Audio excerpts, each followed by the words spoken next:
Niente shopping oggi allo Champ di Mestre. I lavoratori dell'ipermercato sono in sciopero e manifestano davanti all'ingresso come altri colleghi di altre zone d'Italia, alcuni dei quali in presidio davanti al Ministero dello Sviluppo Economico.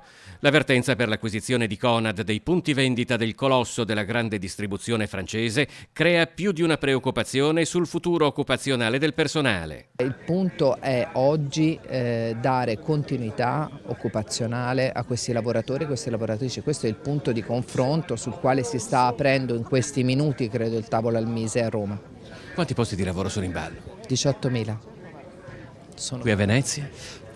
Qui a Venezia credo siano 250, però tenete conto che ci sono, oltre ai diretti, c'è anche tutto l'indotto, cioè i servizi alla logistica, pulizie, vigilanza, quindi stiamo parlando di un contesto che è, diciamo così, piuttosto largo. La presenza a Mestre della vice segretaria nazionale del sindacato guidato da Maurizio Landini dà un'idea della portata nazionale di una vicenda amplissima che non si gioca solo a Mestre, dove peraltro sono in ballo ben 250 posti di lavoro più 500 di indotto, una vicenda che al momento appare contraddistinta dall'incertezza. Non si sa nulla, la forte preoccupazione è che Conad non è venuto qua a informare, dite state tranquilli.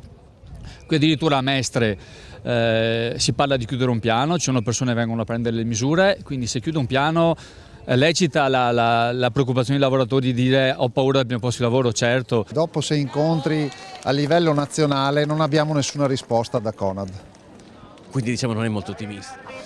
Non sono ottimista, però dobbiamo far sì che da oggi che iniziamo questo periodo di lotta, chiamiamolo così, noi dobbiamo far sentire la nostra voce. A livello nazionale abbiamo sentito che hanno aderito tutti i lavoratori di Auchan e Conad e quindi speriamo che questa mattina al Mise ci diano qualche risposta almeno sull'accordo quadro. Accanto ai lavoratori si è mobilitata gran parte del mondo politico locale, in campo anche il Comune di Venezia. Per noi è impensabile che 250 lavoratori non abbiano la garanzia di un lavoro e dei livelli occupazionali precedenti e anche salariali.